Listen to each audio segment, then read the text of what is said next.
Alright, I'm back here. It gives me about 15 minutes on YouTube. So anyway, that will round out the December 27th day of bowl games, the Nebraska USC Holiday Bowl game. And then December 29th, that's right, because again it's going to be a Sunday, so they got to make room for NFL. So on the following Monday, on December 29th, we have three bowl games. We have the Liberty Bowl. It'll be Texas A&M and West Virginia. Following that will be the Russell Athletic Bowl, Oklahoma and Clemson. And then to round out this triple header of bowl games, we have the Texas Bowl. It'll be Arkansas and Texas, basically a rematch of old Southwest Conference foes. That's going to be nice right there, the Liberty Bowl. Like I said, it'll be a rematch of old Southwest foes. And I think they've met before in the Cotton Bowl, so they're no strangers to each other in bowl games. And then, on December 30th, we have another triple header of games. On December 30th, we have the Music City Bowl, Notre Dame and LSU. That'll be a good matchup. And that'll kickstart that day of triple headers. Then you have the Belk Bowl, which will follow that. It'll be Georgia, Louisville. And then you have the Foster Farms Bowl, once known as the Kraft Hunger Bowl, which will be now played at Levi Stadium in Santa Clara, not AT&T Park. It'll be Maryland against Stanford, and I think Stanford's going to have a home field advantage here. Just like San Diego State's going to have in theirs, Stanford's going to have a home field advantage against Maryland. That'll be nice to see.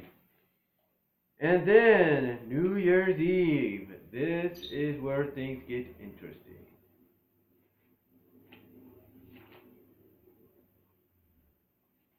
New Year's Eve. This is where things get interesting, folks, because this is where some of the new playoff format, new situations of bowl games go.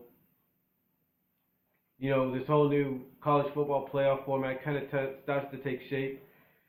So, New Year's Eve, here are the playoff bowl games that are going to be just bowl games. There's going to be no advancements, nothing like that. You know, what I'm saying is that, you know, these are going to be just like they always have been. Regular bowl games, but now they're basically the elite. So this basically, New Year's Eve is the start of the elite bowl games. Aims and everything. Basically the top teams that got in. Started off, we have the Chick-fil-A Peach Bowl, which is part of that whole equation. I think next year or the following year, they're going to be a semifinal game. Not really sure. Have to look into that. But we got the Chick-fil-A Bowl. It'll be Ole Miss and TCU, and that'll be really interesting. This Ole Miss, of course, I think has played in the Peach Bowl before, but not with the Peach Bowl being at this kind of level. Everybody's always looked at the Peach Bowl as being one of those, it's the day before New Year's Eve, whatever. It's just one of those, you know, final matches before the main event of bowl games, or before the main event day of bowl games. So people used to treat the Peach Bowl like that, but now it's being treated a lot more differently because it's now that elite level, which I think a lot of people pretty much felt it was going to be at, or needed to be at. And Ole Miss is going to be there, I think, again, I don't know for what tenth of a time they're going to be there, and they're going to be facing TCU. And that'll be on New Year's Eve. That'll be at 9:30 in the morning. If you can believe that, 9:30 in the morning. It's going to kick off that day of bowl games. Then following that, at 1 p.m.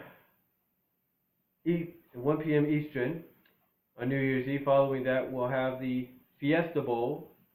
It'll be Boise State, which got in as an at-large, and I guess because of the record, against Arizona. And Arizona, I think, going to have the home field advantage there. But Boise State's no stranger to the Fiesta Bowl. They've been there before, they've won there before. And then to round out the first day of the elite status of bowl games, we have the Orange Bowl. It'll be Mississippi State and Georgia Tech. So those teams right there will meet in the first three of the pick six, as they call it, of bowl games. Those will be the first uh, six teams in the elite bowl game status, as far as this whole championship playoff deal goes. Then New Year's Day. New Year's Day, we start off with the Outback Bowl. It'll be Auburn and Wisconsin. That will be followed by the Cotton Bowl. That's right, the Cotton Bowl is going to be played on New Year's Day for the first time in a while. Michigan State and Baylor. And, oh yeah, the Cotton Bowl is one of the elite bowl games, so this is this right there. Yeah, that's one of the elite bowl games. You got, it's part of pick six, but it's going to be Michigan State and Baylor in the Cotton Bowl, and I think Baylor will have a bit of a home field advantage. Then following that on ABC, they will have, around the same time, or half hour later, you will have the Citrus Bowl. That's right, it's the Citrus Bowl again. It's no longer the Capital One Bowl, it's the Citrus Bowl. And it will be Missouri and Minnesota. Then following that on ESPN will be the first of the first two ever college football playoff semifinal games, bowl game style. The Rose Bowl game will be Oregon, Florida State.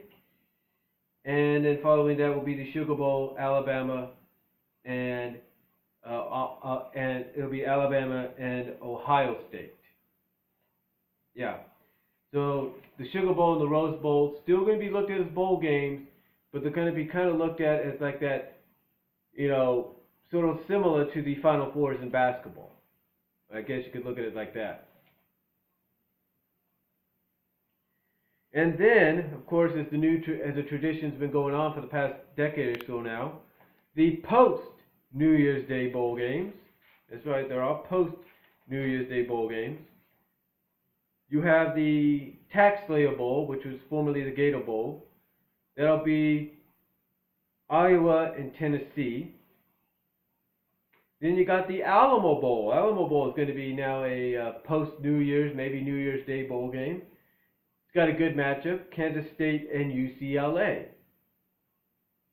Then following that, you have the inaugural Ticket City Cactus Bowl, formerly the Insight Bowl. It'll be Washington, Oklahoma State. And those are all on the second. Then on the third, you have the Birmingham Bowl, East Carolina and Florida. And if you're a Florida Gator fan, I know you're happy your team's in a bowl game, but you're probably thinking, yeah, it's a post-New Year's Day game. It is in the new year, but it's the Birmingham Bowl. What happened? No offense to the Gators, though. I'm just saying. I'm pretty sure a lot of you are thinking that. Then you got Then the next day, on January 4th, you got the GoDaddy Bowl, which is Toledo and Arkansas State. And then on January 4th, you got the National Championship, which pairs the winner of Oregon, Florida State against the winner of Alabama, Ohio State. Basically, the Sugar Bowl winner, the Sugar Bowl champion, against the Rose Bowl champion. It's kind of like I said, it's like a Final Four, but the only difference is it has similarities to what you see in baseball, like the Major League Baseball. Like, in Major League Baseball, you have a Final Four when it comes to the championship series. Like this year, you had the Giants and the Cardinals, you had the Royals and the Orioles, right? So here was these two teams battling out for the championship series. Kansas City wins theirs, Giants win theirs. There you go. That's basically what it's very similar to me. It reminds me of a lot. But it sounds really interesting. But from what I see from this lineup, it looks like it's going to be a very interesting college bowl season this year. Some interesting matchups here and there. Again, I know some teams will look at their teams being in certain bowl games and kind of ask themselves what happened to that elite status we used to be at. And you never know. Sometimes I've seen these bowl games that teams end up in, these big-time name schools end up in the following year, all of a sudden they're back to being a national powerhouse again. So you never know. But it looks like very intriguing and really interesting. Now, I want to give my 2 cents though on the whole controversy deal. I do believe that this is, like I said in part one, this is one of the things that's going to lead to this whole college football playoff system, not lasting too long. I mean, you could decide to extend it to 6 teams next year, maybe if they do it, 8 teams the following year, 16 teams, doesn't matter. Sooner or later, somebody's going to come out and they're going to say, this is bull crap. There's always controversy. Doesn't matter if a league or a conference has a championship game or not. This is bull crap. There's always going to be controversy. It needs to change. And it's not just, and I'm not just saying that because I feel that's because I'm not just saying that because I want to. I'm saying that because I feel somebody else in the higher ups, those that are part of this, those that have some say, are going to end up mentioning something like that. So to me, I think in a sense that either they got to expand to where two things got to happen. Two things got to happen. They either got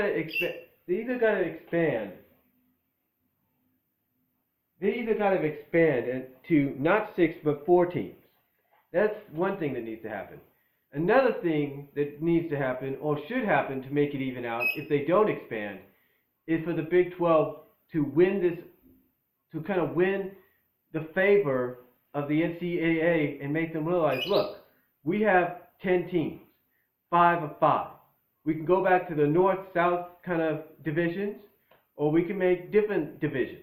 Just like the Big Ten has the Legends division and whatever division and whatever the name of the other division is. They could do that. I'm just saying. I think the Big 12 the NCAA needs to work with the Big 12, let them do something like that, or they need to expand not to 6 but to 8 teams. And on top of that, as much as I know they're still going to treat the Rose Bowl, the Sugar Bowl, and in years to come the Peach Bowl, the Orange Bowl, the Cotton Bowl, and the Fiesta Bowl as regular bowl games, with the addition that the winners of those games not only win those bowl championships, but move on for the national championship. I can understand that, and in a sense respect it, but I think what really needs to be done to really fix this, leave those alone, do an 8-game playoff with the teams, okay? Do an 8-game playoff, and leave those bowl games open for other schools that deserve a shot at being seen on a worldwide basis, being seen as an elite program. Those are the things I think need to happen. You either need to, expand to maybe 8 teams at the most, either allow a conference like the Big 12 to have a championship game despite them having only 10 teams, or third and most importantly, in my opinion, expand, but also take the 4 teams, 8 teams, whatever, 6 teams, and make those separate games, just like you have in the FCS. Make it separate games, and let these bowl games be, played by teams that belong in that belong in that position, that have earned that opportunity. Either a small conference, mid-conference, or major conference. Let the schools that won't be in the discussion for a college playoff play in those bowl games to say, hey, look, we were this close to being in that talk, to being in that discussion. That's the way I look at it. Those are the 3 things I think needs to be fixed. But my thoughts again, I think it's going to be an interesting bowl season, and we'll just see what happens from here. Let me know what you guys think down below. I'll talk to you all later.